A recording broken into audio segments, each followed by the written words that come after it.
तक। पाठ 11 कविता पतंग। रचनाकार सोहनलाल द्विवेदी। पृष्ठ 76। सर सर सर सर उड़ी पतंग, फर फर फर फर उड़ी पतंग। इसको काटा उसको काटा, खूब लगाया सैर सपाटा। अब लड़ने में जुटी पतंग, अरे कट गई लुटी पतंग। सर सर सर सर उड़ी पतंग, फर फर फर फर उड़ी पतंग। पृष्ठ 77। अभ्यास। पतंग का चित्र बनाओ। दोस्तों, आपको पतंग का चित्र बनाना है। अब कविता बनाएं।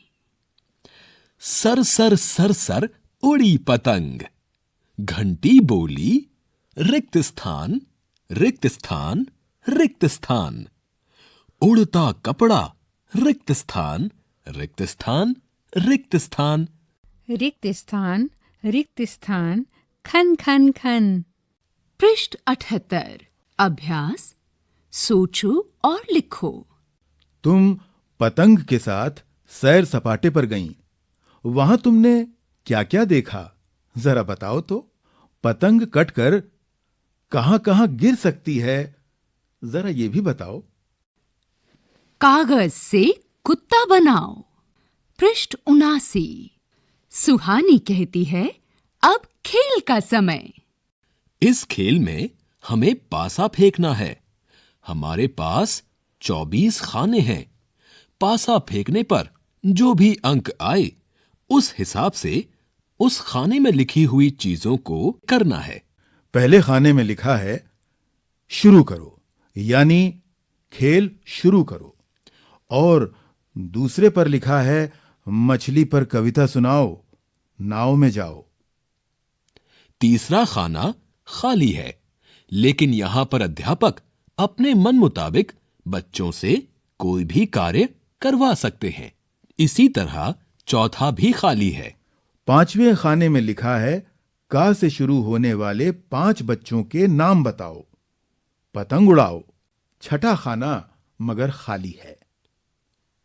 सातवां खाना, उसमें लिखा है म से शुरू होने वाला कोई गाना सुनाओ, पगड़ी पहनो। और आठवां खाना खाली है, जिसे शिक्षक या बच्चे अपने मन मुताबिक उसमें क्रियाकलाप कर सकते हैं। 9वें खाने में एक बच्चा नाव चलाते हुए दिखाया गया है। और 10वां खाना खाली है। इसी तरह 11वां खाना भी खाली है। 12वें खाने में लिखा है 20 की गिनती पूरी होने से पहले बाहर से एक पत्थर लेकर आओ, आम खाओ। 13वें खाने में राजा की पगड़ी दी गई है। 14वां खाना खाली है। 15वें में एक उड़ती पतंग दिखाई गई है। 16वां खाना खाली है।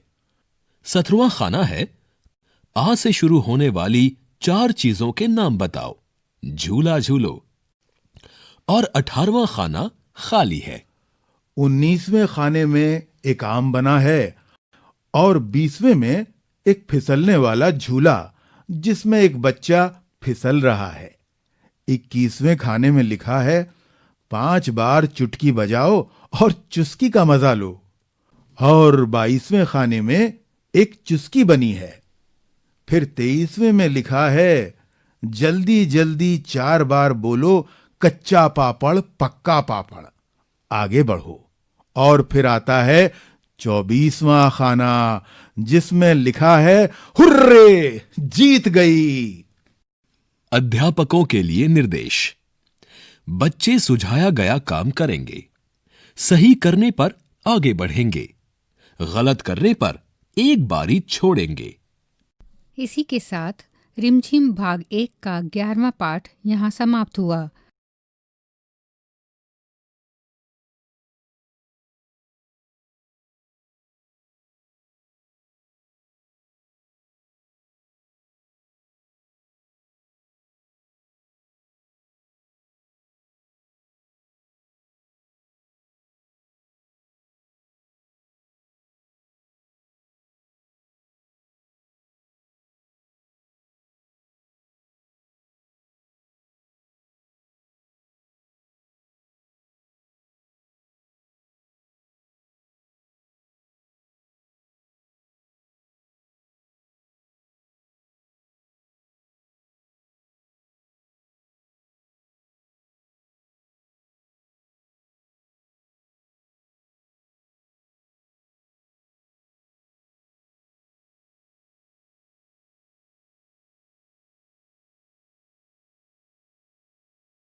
सर सर सर सर उड़ी पतंग, फर फर फर फर उड़ी पतंग। बच्चों, इस लेसन के बाद अब बारी है इसके क्वेश्चन आंसर्स की। तो सुहानी ने क्या कहा? सुहानी ने कहा पतंग का चित्र बनाओ, और ये देखो मैंने तो बना दिया। और आप ऐसा ही एक चित्र या फिर इससे भी सुंदर सा चित्र आप अपने बुक में बना लो। और चलो, इसमें अलग अलग तरह के रंग भी भर सकते हो आप इसे सुंदर बनाने के लिए। चलो, हमारा अगला सवाल है, अब कविता बनाएं। सर सर सर सर उड़ी पतंग, घंटी बोली डैश। यहाँ पर एक स्थान दिया है, आपको उसे भरना है। उड़ता कपड़ा। तो चलो, सर सर सर सर उड़ी पतंग, घंटी बोली टन टन टन। घंटी क्या बोली बच्चों? टन टन टन। मुझे से खेलो तुम हरदम, उड़ता कपड़ा फर फर फर। कपड़ा कैसे उड़ता है बच्चों? फर फर फर। लहराए हवा में फर। बजती चूड़ी खन खन खन। चूड़ी कैसे बजती है बच्चों? चूड़ी की आवाज़ होती है खन खन खन सी आवाज़ होती है, बहुत ही प्यारी सी मीठी सी आवाज़ होती है। आगे पेज नंबर 78 पे आ जाते हैं बच्चों। चलो जल्दी से अपने पेज पलट लो, सोचो और लिखो। अगला सवाल है, तुम पतंग के साथ सैर सपाटे पर गई, वहाँ तुमने क्या देखा? तो ये जो आंसर है बच्चों, यहाँ पर मैंने एक एग्जाम्पल आंसर दिया है, और आप चाहो तो इसके आंसर अपनी तरह से भी लिख सकते हो। एक दिन मैं पतंग के साथ सैर सपाटे पर गई, मैंने देखा कि धरती की हर वस्तु आकाश से बहुत छोटी दिखाई देती है। आसमान से लोग चींटियों के समान लग रहे थे।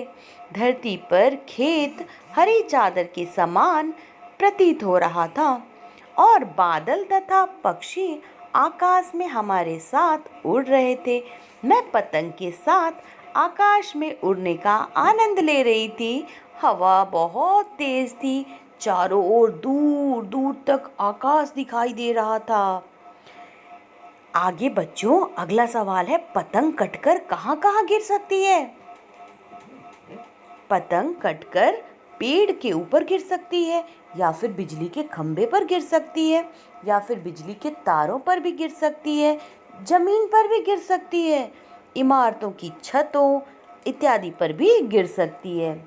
बच्चों अगला है कागज से कुत्ता बनाना।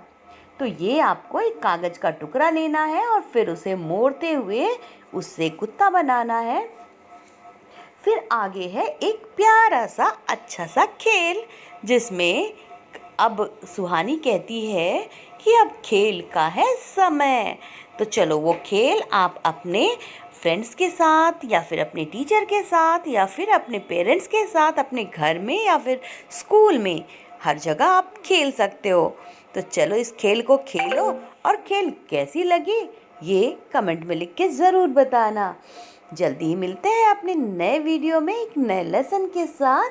तब तक के लिए don't forget to like, share and subscribe. Thanks for watching.